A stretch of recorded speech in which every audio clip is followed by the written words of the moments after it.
Glórias a Deus. Como pregador da palavra, geralmente a gente tem uma expectativa no coração, de que no final de uma palavra, aquelas pessoas que ouviram, elas sejam assim impactadas, que elas todas possam de alguma maneira sair levando algo no seu coração, algo de precioso, algo de poderoso. Mas nessa noite não vai ser assim. Nesse final de tarde, início de noite, eu vim para pregar aqui nessa noite para 3 pessoas.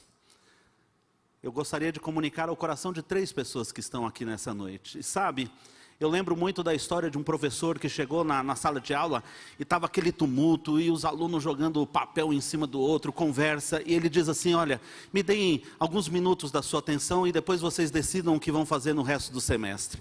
E ele disse o seguinte: 5% das pessoas no mundo, esses são os extraordinários. Estes são aqueles que vão fazer a diferença. Eles fazem grandes invenções, eles fazem a humanidade ir para um momento além do que ela já estava vivendo. Esses são os extraordinários, eles são excelentes. 5% da população mundial, diz a estatística, de que são pessoas que vão fazer muita diferença. E ele disse o seguinte: olha, cerca de 75% das pessoas da população mundial são aqueles que são coadjuvantes na história. Eles vão passar pela história, vão ser boas pessoas, eles vão ajudar esses 5% a fazer mudanças, mas eles são os coadjuvantes da história. E a porcentagem que resta são as pessoas que dão trabalho para a sociedade. São pessoas que muitas vezes têm que ser lidadas com elas em prisões, em presídios, são pessoas que sabotam o sistema governamental, são pessoas que vão dar um trabalho para a sociedade. E ele disse então: deixa eu dizer uma coisa para vocês, eu tenho algumas coisas muito importantes que eu quero ensinar nesse semestre para esses 5%. Eu quero passar do meu conhecimento, porque eu quero entender que nesses 5% que estão aqui nessa sala de hoje, eles vão fazer coisas extraordinárias. E se você me permitir poder ensiná-lo, ministrar você durante esse semestre, se você é um desses 5%, eu quero que você entenda que eu tenho algo para lhe passar. Naquele momento em diante, a sala ficou em silêncio, e todos ouviram o professor com atenção durante todo o semestre. Eu não sei, ele concluiu dizendo, quem são os 5%, quem são os extraordinários, mas eu sei que eles estão aqui. E nessa noite eu quero te dizer, eu sei que você está aqui. Eu sei que Deus tem uma palavra para você. Eu sei que muitos de nós podem sair, talvez até da mesma forma como entrou, mas eu tenho também certeza de que Deus tem uma palavra para você. A essas 3 pessoas que o Senhor vai falar de uma maneira tão poderosa nessa noite, eu queria conhecê-lo no final dessa mensagem, em nome de Jesus. Abra sua Bíblia em 2 Samuel, capítulo 23, verso 8 ao verso 12. O nosso texto é um pouco mais amplo do que isso, mas nós vamos nos concentrar nesse texto. 2 Samuel, capítulo 23, verso 8 ao verso 12.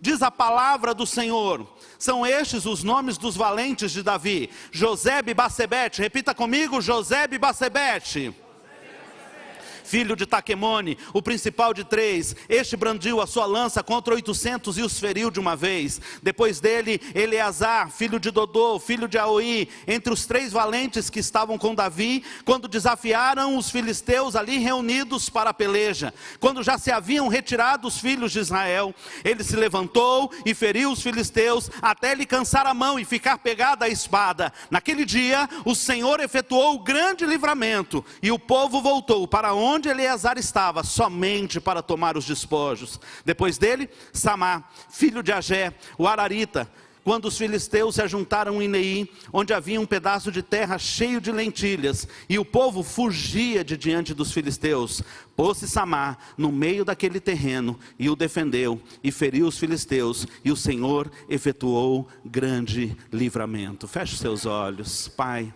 aqui está a tua palavra. E nós reconhecemos que só a leitura desse texto já nos edificou. Nós estaremos prontos para voltar para a nossa casa, ó Pai, só desfrutando, só saboreando aquilo que a Tua palavra já nos trouxe durante todo este culto. Mas agora, Senhor, nós te pedimos pela Tua graça, pela Tua infinita misericórdia, pela graça que abunda sobre nossas vidas, que excede. Eu te peço, fala o nosso coração. No nome santo do Senhor Jesus. Amém. Amém. A Bíblia tem uns nomes diferentes, não é verdade? E às vezes eu não sei, a gente quer assim que Deus vai falar com a gente. Isso na minha adolescência, algumas vezes eu usei esse recurso, não uso mais, mas eu falava: Senhor, eu preciso de uma palavra para o Senhor. E eu falei: eu vou abrir a Bíblia. E quando eu abri a Bíblia, dava naquelas genealogias, né? E eu falava: Senhor, eu não estou de brincadeira, fala comigo, né? Porque é tanto nome esquisito, para que isso, né? Olha só, Josebe Bassebete, da onde saiu esse nome? Às vezes eu olho para a palavra do Senhor e falo: será que é para a gente pôr nome em filho, que tem todas essas sugestões? Vai lá em Romanos capítulo 16, né? Tem nome para todo mundo, Epafrodito, né? Nós temos nomes ali especiais, até se vai ter filho gêmeo, né? Se vai ter 2 meninas gêmeas, Trifena e Trifosa. Olha que coisa bonita, não é?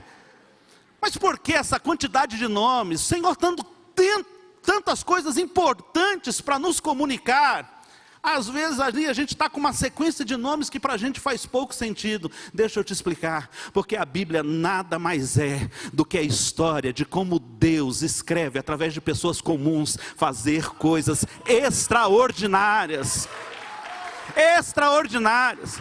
Esse livro, ele é rico, porque ele pega gente comum, como eu e você, para fazer coisas extraordinárias. É disso que nós vamos falar nessa noite. Nós vamos falar de valentes. Lá no Aurélio, nós temos a designação de valentia como coragem, audácia, valor, força, energia, vigor, proeza, façanha, qualidade daquilo que é resistente, resistência. Há um capítulo bíblico destinado apenas para os valentes, nomeados na palavra do Senhor. Quem não conhece Hebreus capítulo 11, onde fala de todos os heróis bíblicos, os heróis da fé, e aquelas histórias que nos inspiram o coração. Quantos de nós já não lemos ali, e muitas vezes glorificamos ao Senhor, quando Ele pegou gente que não era, e fez coisas extraordinárias, e nós louvamos ao Senhor por isso.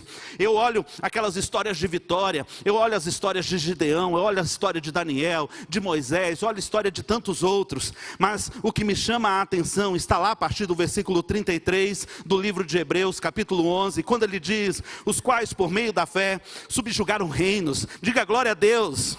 Praticaram a justiça, obtiveram promessas, fecharam a boca de leões, extinguiram a violência do fogo, escaparam ao fio da espada, da fraqueza tiraram força, fizeram-se poderosos em guerra, puseram em fuga exércitos dos estrangeiros. Mulheres receberam pela ressurreição os seus mortos, e a gente dá um glória a Deus.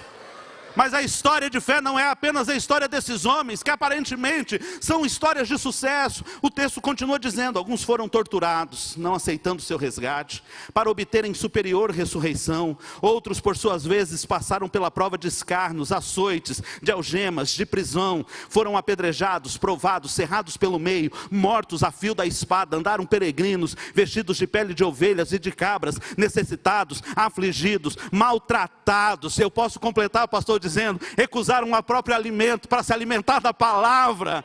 E aí o texto diz: homens dos quais o mundo não era digno, errantes pelos desertos, pelos montes, pelas covas, pelos antros da terra. Gente que a própria terra não é digna deles, da sua existência. Gente que nós não conhecemos os nomes. Irmãos que pagaram com a sua própria vida o preço do Evangelho. E eu quero te dizer, a Bíblia ela é completa, mas eu sei que esta galeria de heróis da fé, ela ainda está aberta, para que essa geração coloque seus nomes, para que histórias que nem vão ser contadas em outras gerações, possam transformar a história de famílias, de cidades, de nações. Estão aqui os valentes do Senhor para esse tempo. Posso ouvir um amém? Homens dos quais o mundo não era digno, uma renovada galeria de fé. Você diz: pastor, mas como é isso? Por que valentes são importantes? Por que esses homens e mulheres fazem tanta diferença? Esse texto ele me ensina 3 coisas importantes. Em primeiro lugar, valentes fazem o trabalho de muitos. Você pode repetir comigo? Valentes fazem o trabalho de muitos. Josebe Bassebete, o homem que feriu 800. Vamos lá, voltar na história. São estes os nomes dos valentes de Davi. Primeiro deles, Josebe Bassebete, filho de Taquemônio, o principal qual dos três? Este brandiu a sua lança contra 800 e os feriu de uma só vez. A palavra do Senhor me mostra que valentes são importantes. Que é importante? Se você é o Josebe-Basebete que está aqui, ouça o que eu tenho a te dizer. Muitas vezes nós chegamos numa igreja, muitas vezes nós estamos numa comunidade e a gente, tantas e tantas vezes, ouve uma expressão: ah, pastor, são sempre os mesmos. São sempre as mesmas pessoas. Quando a gente precisa de alguém, são eles que estão ali. Deixa eu te dizer, valentes não são muitos. E eles fazem o trabalho de muitos, porque muitas vezes é muito mais fácil cruzar braços. É muito mais fácil ver o que está fazendo, de longe, dar palpite e achar o que pode ser melhorado. Mas poucos são aqueles que pegam a sua lança e fazem uma diferença tremenda.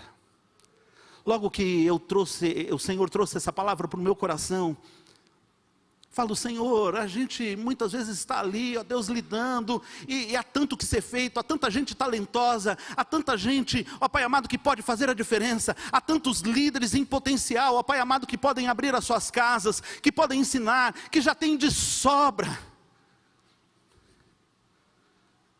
Isso incomodava o meu coração, e desde o primeiro dia de ministério, eu não quero uma igreja que se contente com um banco, com o conforto dos bancos. Eu quero aquela igreja, Senhor, onde o Senhor vai levantando, as pessoas possam usar os seus dons e talentos. O Espírito ministrou meu coração: todos esses dons e talentos, eles já estão distribuídos sobre a igreja. Mas só valentes é que vão se levantar, pegar a sua lança e ir para cima. Muitos se omitem. E eu pensava assim: não, valentes são incansáveis. É por isso que eles trabalham tanto. Eu imagino essa cena. Eu acho que eu estou bem desatualizado, mas os filmes do Arnold Schwarzenegger é uma coisa muito engraçada, não é? Depois vocês me atualizam com gente mais nova, né? Mas é engraçado porque você vê aquela cena, o cara, ele está levando rajada de tudo quanto é lado, é metralhadora atirando, é bomba sendo jogada, e o cara com uma arma, ele atira e mata uns 2, 3 de uma vez só. Você já viu isso? Você fala: da onde que o cineasta tirou essa coisa? Da Bíblia. Josebe-Basebete. Esse é Josebe-Basebete. Irmãos, eu não sei. Eu falo sempre do mundo de Bob, né? Que eu crio para entender a palavra do Senhor. Eu não sei se eles fizeram uma roda, se eles fizeram fileira. Eu só sei de uma coisa: 800 homens lutaram com este homem e ele os feriu com a sua lança. Eu falava: Senhor, que coisa incrível, que coisa até mesmo inimaginável. Mas a palavra do Senhor me ensina de que eles não fazem isso porque são incansáveis. Eles fazem isso porque eles são renovados na força e no poder do Senhor. Os jovens se cansam, queridos. As pessoas param pelo caminho, mas aqueles que confiam no Senhor renovarão as suas forças. Eles andarão e não se cansarão. Eles terão asas ao invés de fardo. É o que o Senhor Jesus nos promete. Olha, aquilo que é fardo para você, eu vou te dar o meu jugo. O jugo do Senhor é como se fossem asas que eu vou na dimensão do Espírito, na força do poder do Espírito Santo. Eu posso contar junto com vocês tudo que a igreja fez hoje. Ela não fez até o dia de hoje porque estava cheio de gente vigorosa, mas era porque tinha muitas pessoas que diziam: Senhor, é mais um dia e eu me renovo no poder do Teu Espírito Santo. Eu vou encarar esse dia na Tua presença, Senhor. Meu irmão, minha irmã, problema nunca vem sozinho, não é? É final do mês, vem aquela doença muitas vezes, é o pneu que fura, o dinheiro já foi. O problema é covarde. O problema costuma ser covarde, eles nunca vêm sozinhos, sempre vêm de turma. Mas eu te digo, eu te garanto, no Senhor eu te garanto, podem vir 8, podem vir 80, podem vir 800, o Senhor renovará as tuas forças. O Senhor vai fortalecer o teu braço. O Senhor vai te dar a vitória. Quer mais? 800? Não, ele diz: 1000 cairão ao teu lado, 10.000 à tua direita, mas tu não será atingido. Querido, em nome do Senhor, creia. Se Ele está te levantando, é Ele que vai te fortalecer. Vai vir um inimigo, vai vir outro, pode vir. Faz fila aí, porque os meus braços são fortalecidos pelo Senhor. Ele adestra a minha mão para a peleja. Aquele que é o guarda de Israel, é Ele quem te chama, é Ele quem te levanta. Mas eu aprendo mais, eu aprendo no segundo homem, chamado Eleazar, que valentes fazem da sua missão a sua vida, e da sua vida a sua missão. Você pode repetir comigo? Valentes fazem da sua missão e da sua vida. Olha que história extraordinária. Depois dele, Eleazar, filho de Dodô, filho de Aoi, entre os 3 valentes que estavam com Davi, quando desafiaram os filisteus ali reunidos para a peleja, quando já se haviam retirado os filhos de Israel, ele se levantou e feriu os filisteus, até lhe cansar a mão e ficar pegada a espada. Naquele dia, o Senhor efetuou grande livramento, e o povo voltou para onde Eleazar estava, somente para tomar os despojos. Ministério e vida não podem andar separados. Às vezes a gente vai, mudança, uma coisa ou outra em casa, a gente vai apertar uns parafusos, e não sei se já aconteceu com você, que você empregou tanta força para apertar ou desapertar um parafuso, que depois fica até difícil abrir a mão e soltar a chave de fenda. Já aconteceu com você? Foi assim naquele dia. Aqueles valentes encontraram um grupo de filisteus: vão para cima, vão para cima. Deus está conosco, vamos para cima. Quando eles olharam, alguns soldados e o povo já tinham abandonado. E a palavra diz aqui que ele vai lutando. Não fala o tempo, mas fala que no final daquela batalha, ele já não conseguia soltar a sua espada. Sua mão estava agarrada à espada. Vida e ministério, querido, são uma coisa só. O pastor Eli, que está pregando aqui, o ministério de louvor que está ministrando, tem que fazer do altar a mesma coisa que pode fazer e faz lá fora, na sua vida particular. O pregador não é pregador quando ele sobe no púlpito. O ministro de louvor não é ministro de louvor na hora que está conduzindo a adoração. É o tempo todo, a vida toda. Eu lembro da história da menina que chegou e disse: pai, pai, pai. E o pai conversando com alguns homens da igreja. E ela ali: pai, pai, pai. Não, filha, eu estou conversando, pai, me dá atenção. Então ele abaixou e diz: que foi, filha? O que é tão importante? O pai está conversando com os amigos deles aqui. Eram alguns líderes da igreja. Ela disse: pai, vamos mudar aqui para a igreja? E ele disse: é, filha, né? Todo orgulhoso, você quer mudar aqui? Você quer morar na igreja? É, pai, aqui o senhor é tão legal. Quem aqui é da época do culto na praça? Levanta a mão aí. Ei, culto na praça, coisa boa, né? Hoje a praça é a internet, hoje a praça é o YouTube, mas a gente ia para a praça. E havia uns cultos na praça, e o pregador estava lá dizendo: olha, Jesus Cristo, Ele quer entrar, Ele quer transformar a sua vida. Jesus quer entrar na sua história e mudar tudo na sua vida. Lá no meio, alguém perguntou: ei, o que você está falando? Então o pregador disse mais alto ainda: Jesus entra na sua vida, entra na sua história, e Ele pode mudar tudo, Ele muda tudo em você. Lá no meio a pessoa perguntou: o quê? Fala outra vez. E ele disse então com mais força: Jesus vai entrar na sua vida, Jesus vai entrar na sua história, vai mudar tudo em você. E ele disse: o quê? O pregador, já irritado, disse: ei, você é surdo? Ele falou: não, eu sou o seu vizinho. Porque vida e ministério não podem andar separados. Vida e ministério tem que ser uma coisa só. A mão tem que ficar agarrada à espada. Eu tenho que ser o pastor na igreja, mas eu tenho que ser o pastor da minha casa, da minha família. Sabe, queridos, nós carecemos de uma geração de Eleazares. Somos um grande número de evangélicos, mas muitos estão vivendo de uma maneira desassociada. Sua vida, sua fé, aquilo que creem sinceramente no coração, não está sendo revelado nos campos de batalha.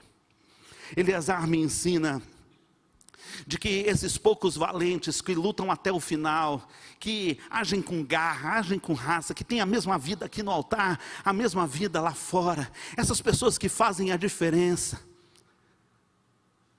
Esse texto ele me ensina que quando Eleazar termina a guerra, quando ele termina aquela batalha, e o texto vai repetir várias vezes, e Deus efetua um grande livramento, nós vamos falar sobre isso, é Deus quem faz os grandes livramentos.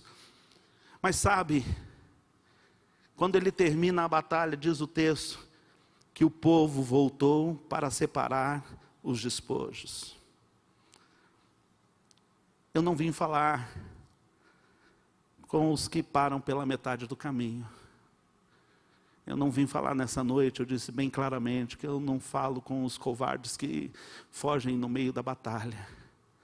Nem com aqueles que só desfrutam do despojo. E aí, pastor, uma palavra para o nosso coração. Deus vai fazer. Com ou sem a colaboração de um ou outro aqui. O Senhor vai continuar levantando os seus templos em seu nome. O Senhor vai nos dar a bênção de desfrutarmos da nossa igreja do campo poderosamente. Nós vamos ser a igreja que manda mais e mais missionários. Não vai faltar, vai sobejar recursos. Mas são talvez poucos valentes que vão estar com isso. Mas não vai faltar, não vai faltar. Gente que chega no dia da festa, do envio do missionário, diz, nossa igreja é missionária. Não põe um centavo em missões. Mas na hora de pegar os despojos, bate no peito e diz, essa obra que nossa igreja faz é muito legal, né? Sabe, Eleazar me ensina de que a nossa vida, ela deve falar em todos os sentidos daquilo que nós cremos. O nosso orçamento pessoal, ele tem que estar comprometido com a nossa fé. Quanto do nosso orçamento está envolvido com a fidelidade que é imprescindível, o nosso dízimo, a nossa oferta generosa, a generosidade em termos do nosso orçamento, algo que possa abençoar outras famílias, porque se Deus colocou nas nossas mãos, é para que aquilo seja multiplicado. Quanto no nosso orçamento está o envolvimento com a obra missionária, com a obra de expansão, para que o reino possa avançar. O meu orçamento vai dizer muito de qual é o meu compromisso, se a espada está realmente garrada na minha mão. E aí eu lembro, não tem como não lembrar do camarada, e ele tinha um método, porque ele gostava de ofertar na hora do culto, então ele ia de terno na igreja, e ele colocava no bolso esquerdo tudo os miúdos. Ele enchia o bolso esquerdo de miúdo. E o bolso direito cheio do dinheiro graúdo, para gastar depois do culto, né? Irmão, chegava na hora do ofertório, ele era tocado, não tinha dúvida. Ele já colocava a mão lá no bolso dos miúdos e ia, né? Fazer oferta. Um dia ele saiu correndo, inverteu os bolsos. Chegou a hora do ofertório. Ele já meteu a mão no bolso de costume, mas só estava os graúdos ali. Ele colocou tudo no gasofilácio. Saiu do culto e foi abastecer o carro. Enche o tanque. Só que só estava com os miúdos. Só com os trocadinhos. Daí, quando ele foi pagar e viu, qual que é a primeira coisa que o crente faz quando está em apuro, gente? Ele ora, não é? E a primeira coisa que ele fez, ele orou, Senhor, o que eu vou fazer com isso? E o Espírito falou para ele assim, e eu, o que você acha que eu ia fazer com isso aí? Então, que o seu orçamento, ele esteja envolvido com a visão que você diz que tem.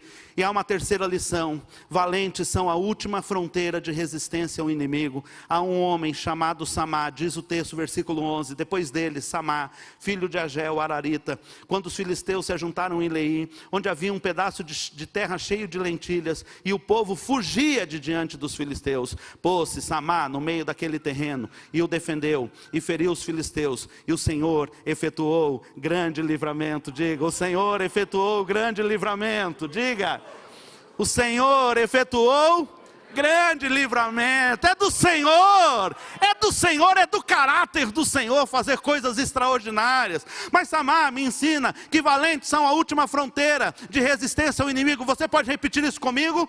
Valentes são a última fronteira de resistente ao inimigo. Samar, o homem que defendeu o seu campo de lentilhas. O povo estava fugindo, havia guerra, eles estavam sendo saqueados nos seus recursos, muito semelhante com o que aconteceu na época de Gideão. Gideão estava tentando proteger um pouco da plantação, porque vinham ali os midianitas, e eles levavam tudo, eles saqueavam tudo, aquilo que não conseguiam levar, queimavam. E está um homem, que quando todo o povo sai, ele se posiciona no meio do campo de lentilhas, ele se posiciona no meio do campo da provisão. O seu nome é Samar. A palavra do Senhor diz que aquele homem sozinho defendeu um campo de lentilhas, aquele homem sozinho defendeu o campo da provisão. O que isso me ensina? Queridos, que nós não somos a maioria, mas não tem importância. Numericamente, nós podemos ser minoria, mas você pode dizer nessa noite: eu e Deus somos a maioria. Ah, querido, nós já entramos na guerra com ela vencida. A palavra do Senhor já nos diz de antemão, porque nele, em todas as coisas, somos mais do que vencedores, naquele que nos amou. Está ali Samar posicionado. Queridos, nossas escolas estão sendo invadidas com tanto tipo de porcaria. O programa de televisão, é difícil achar um canal que você possa ficar um bom tempo sem ter que trocar, de tantas coisas ruins. A sociedade cheia de conceitos que vão contra a palavra do Senhor. Deus tentando, o mundo tentando entrar e macular a obra do Senhor, e principalmente as famílias. Um ataque massivo às crianças, um ataque intenso para que as crianças sejam corrompidas. E eu quero te dizer nessa noite, Samar, se coloca posicionado diante do campo de lentilhas, se coloca no meio da sua sala e diz: aqui não, Satanás. Eu já vou te dar uma grande oportunidade, Big Brother. Diga: aqui não, Satanás. Diga: aqui não, Satanás. Você não vai jorrar o seu vômito, a sua doutrina na sala da minha casa. Aqui não, Satanás. O inimigo muitas vezes vai querer saquear o seu filho. Talvez você esteja lutando com isso. Ele está sendo influenciado por drogas. Muitas vezes as universidades se tornam um ambiente tão hostis aos cristãos. Se posiciona, minha irmã, na sala da sua casa, no quarto do seu filho, e diga: aqui não, Satanás. Aqui tem um servo, aqui tem uma serva de Deus, e eu estou posicionado no meu campo de lentilhas. Você não entra, você não entra, você não vai tomar posse. Nós precisamos nos posicionar. Nós vamos ser os funcionários que chegam mais cedo nas empresas onde a gente trabalha, e ali muitas vezes silenciosamente, com o bom senso que nós precisamos ter para cada local, fazermos ali intercessão contínua, dizendo: aqui não, Satanás, aqui você não vai imperar. Daqui a pouco, se você está na condição de empregado, o seu chefe vai começar a dizer: o que está acontecendo nesse lugar? O que está acontecendo nesse lugar? Porque até algumas semanas atrás estava uma fofocaiada, estava uma conversaiada, isso aqui estava um tumulto, mas agora está entrando um espírito de paz. Da onde vem isso? A sua casa, queridos, pode estar sendo atacada, mas Deus está te levantando como um Samar. Se posicione em pé, com fé, e você vai ver a vitória e o grande livramento que Deus vai operar na sua vida. Pode acreditar em nome do Senhor Jesus. É palavra do Senhor, não é doutrina fabricada pelo homem. É o Senhor te dizendo: vale a pena lutar, porque eu trarei um grande livramento. Não se considere minoria. Uau! Essas coisas são coisas que os valentes podem fazer. Essas coisas são coisas que os valentes fazem.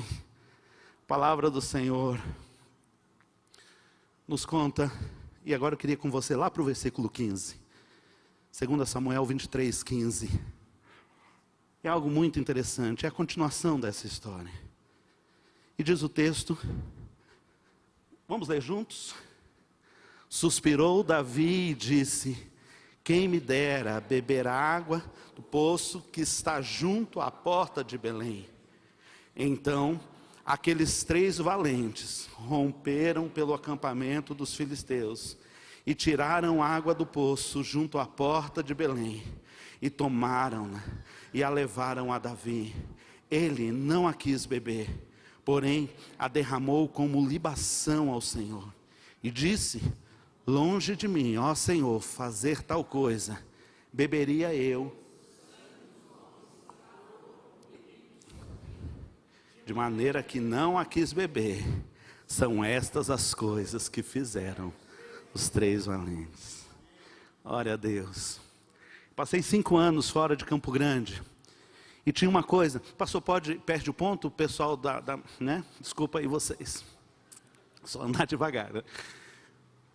E tinha uma coisa que fazia lembrar da minha terrinha. Eu sou campograndense, comedor de mandioca. E quando chovia, eu estava em outro lugar e chove, e vem aquele cheirinho de terra molhada. Sabe aquele cheirinho de agosto, de setembro que a gente tem aqui? Você sabe, né? Eu lembrava da minha terra. Davi está assim. Quem aqui está apaixonado? Levanta a mão. Quem aqui está apaixonado? Eu estou te dando uma oportunidade, Valente. É hora de fazer uma moral incrível aí. Pega a visão, Valente. Pega a visão. Você está apaixonado? Muito? Dá um suspiro apaixonado aqui. Eita, nós. Ah, meu Deus. Aleluia. Como que é? Você suspira apaixonado, aleluia? Que é isso? Tá mais crente que eu. Dá um suspiro apaixonado, meu irmão. Ai, que bom. Esse é o suspiro apaixonado. É isso, Valdir. Isso é um suspiro apaixonado. Mas eu vou pegar no meu catálogo aí, eu vou dar aleluia também, viu? Nunca te suspirei desse jeito, não. Minha esposa vai falar, o que está acontecendo? Davi dá um suspiro.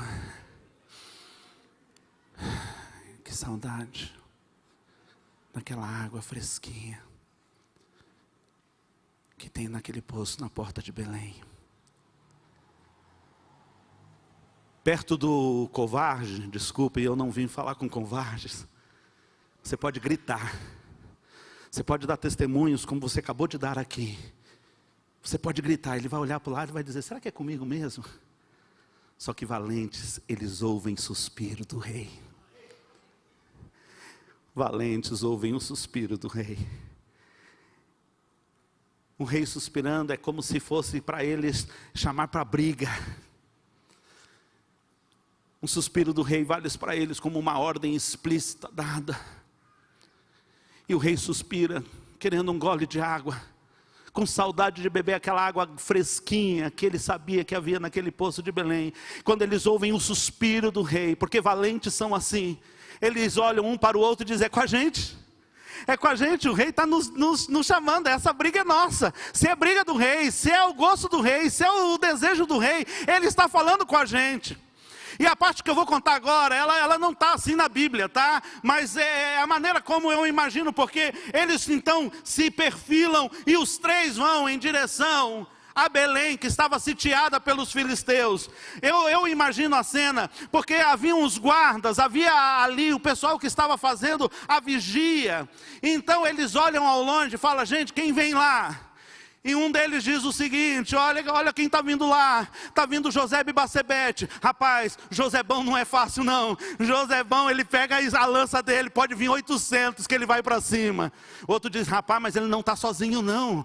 O outro vigia, ele diz, olha, o sentinela, ele fala, gente, ele está com Eleazar. Esse Eleazar, ele não foge no meio da batalha, ele vai até o final, a sua espada fica agarrada na sua mão, e ele luta toda a batalha que o Senhor tem dado para ele. E o terceiro diz, mas eles não estão sozinhos não, e os filisteus já estão ali tremendo, olha quem vem junto, vem Samar. Esse Samar aí é um abençoado, esse Samar pode todo o exército querer invadir, mas se ele tiver um campo de lentilhas, um campo de provisão para ser defendido, ele vai para cima, ele sustenta o seu poço.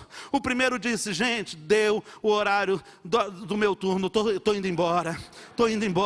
O segundo fala, rapaz, hoje é jogo do Palmeiras, eu vou assistir, porque sabe que filisteu é palmeirense, não é? Então, o terceiro fala, eita, a feijoada que eu comi hoje na hora do almoço não bateu bem.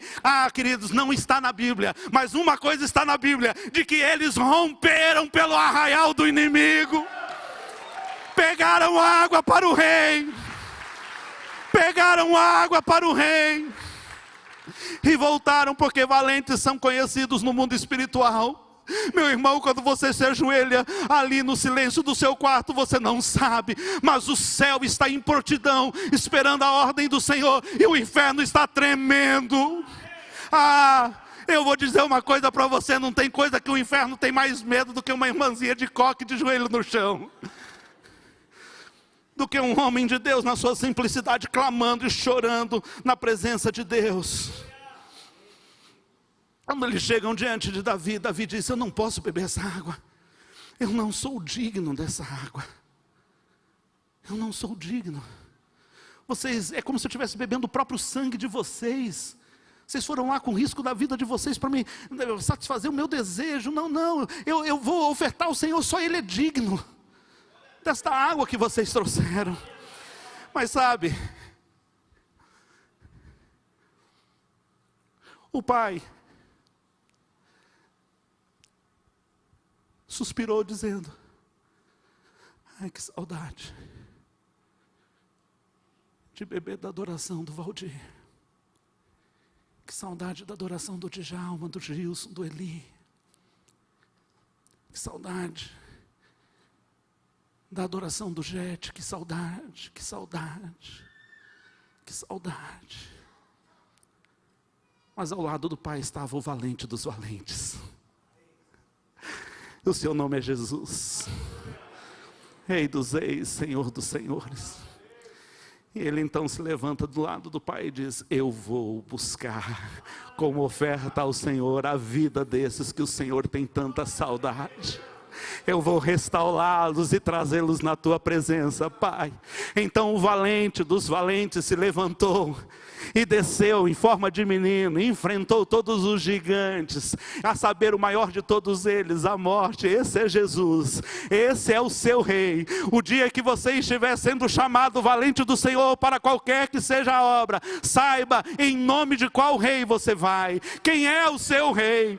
Quem é o seu rei, igreja? Quem é o rei que vale a pena todas as batalhas? Ele é Jesus, Ele é o seu rei. Eu quero, em nome do Senhor Jesus, que você veja esse próximo vídeo e você possa trazer no seu coração, e esse amante chamado Senhor Jesus, este homem de poder e de palavras, Ele é o seu rei, Ele é o seu rei.